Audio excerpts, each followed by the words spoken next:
यह कहानी एक किसान की है। इस किसान के पास एक बहुत ही बड़ा खेत था।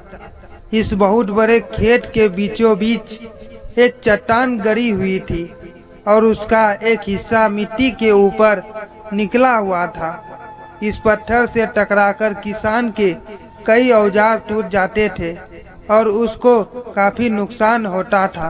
अक्सर अपने काम में खोया यह किसान भी उस पत्थर से ठोकर खाकर कई बार गिर चुका था, लेकिन हर बार गुस्से में बड़बड़ा कर यह किसान उस पत्थर पर ध्यान न देकर अपने काम पर ज्यादा ध्यान देता था।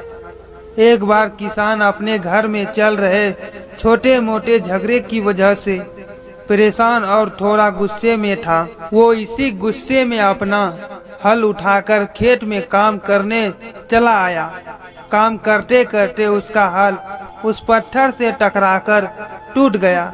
इस बार किसान का गुस्सा 7वें आसमान पर पहुंच गया। उसने इस बार कसम खा ली कि आज चाहे कुछ भी हो जाए, चाहे कितनी मेहनत करनी पड़े, वो आज इस चट्टान को अपने खेत से उखाड़ कर बाहर फेंक देगा।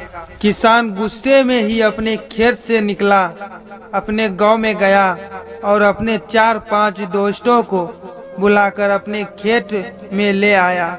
किसान ने अपने सभी दोस्तों को उस चट्टान को दिखाते हुए कहा, यही वह चट्टान है जिसके बारे में मैंने तुम लोगों को बताया है। आज हमें इसी को खोदकर मेरे खेत से निकाल फेंकना है। मैं शुरुआत करता हूँ, बाद में तुम लोग सब मिलकर मेरी मदद करना। किसान भावड़ा लेकर पत्थर के एक किनारे पर वार करने लगता, खोदने लगता है। किसान ने अभी 4-5 बार ही भावड़े का इस्तेमाल किया था कि वह पत्थर जड़ से निकलकर हिलने लगता है। किसान के सभी दोस्त यह दृश्य देखकर किसान पर हंसने लगते हैं। एक दोस्त किसान का मजाक उड़ाते हुए कहता है, अच्छा तो यही वो बड़ी गहरी चट्टान थी जिसके लिए तुमको हम दोस्तों की मदद लेनी पड़ी।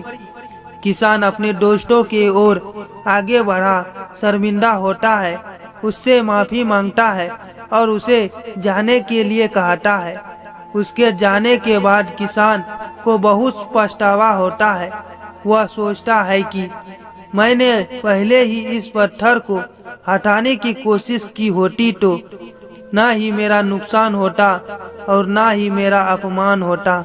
दोस्तों, छोटी सी यह कहानी हमें यह एहसास दिलाने के लिए काफी है कि जिन समस्याओं को हम चट्टान समझते हैं, अगर उन्हें सही जगह पर चोट मारी जाए तो वह एक पत्थर सी मामूली बन जाती है और फिर इस मामूली से पत्थर को हम ठोकर मारकर बड़ी आसानी से अपने रास्ते से हटा सकते हैं।